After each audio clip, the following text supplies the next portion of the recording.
Hi friends, good morning. ఈరోజు నేను తులసి చెట్టు గురించి వివరిస్తాను. తులసి చెట్టు మారే పరిస్థితిని బట్టి ఆ ఇంట్లో ఏం జరుగుతుందో ముందే చెప్పవచ్చట. తులసి చెట్టు వల్ల మనకు ఎలాంటి ప్రయోజనాలు కలుగుతాయి అందరికీ తెలిసిందే. దానివల్ల మనం పలు అనారోగ్యాలు నయం చేసుకోవచ్చు. ఆధ్యాత్మికంగా తులసి చెట్టు ఇంట్లో ఉంటే మంచిది.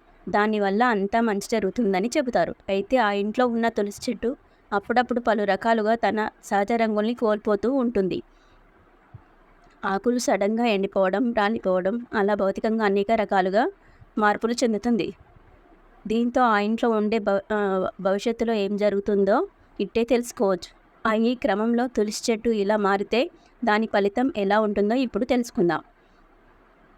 తులసి చెట్టు ఆకులు సడన్గా వేరే విధంగా రంగు మారితే అనర్థం ఏంటంటే ఆ ఇంట్లో ఉన్న వారిపై ఎవరో తాంత్రిక అశుద్ధ శక్తులు ప్రయోగిస్తున్నారని అర్థం. ఇలా ప్రయోగించే వారిని నాశనం చేయాలని చూస్తే అప్పుడు తులసి ఆకులు రంగులు మారుతూ ఉంటాయి. నిత్యం నీళ్లు పోస్తూ చక్కగా పెంచుకున్న తులసి చెట్టు ఆకులు సడన్గా ఎండిపోతే అనర్థం ఏమిటంటే ఆ ఇంటి యజమానికి మరికొద్ది రోజుల్లో అనారోగ్యం పరంగా కీడు జరగబోతుందని అర్థం.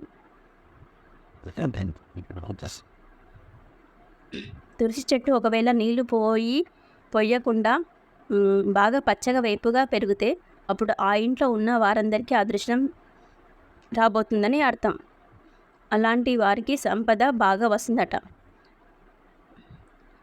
ఆ కుండీలో ఇంకో చెట్టు పుట్టుక వస్తే ఇంకా చాలా వాళ్ళ ఇంటికి కెరియర్ పరంగా మంచి జరుగుతుందని అంటారు పెద్దలు.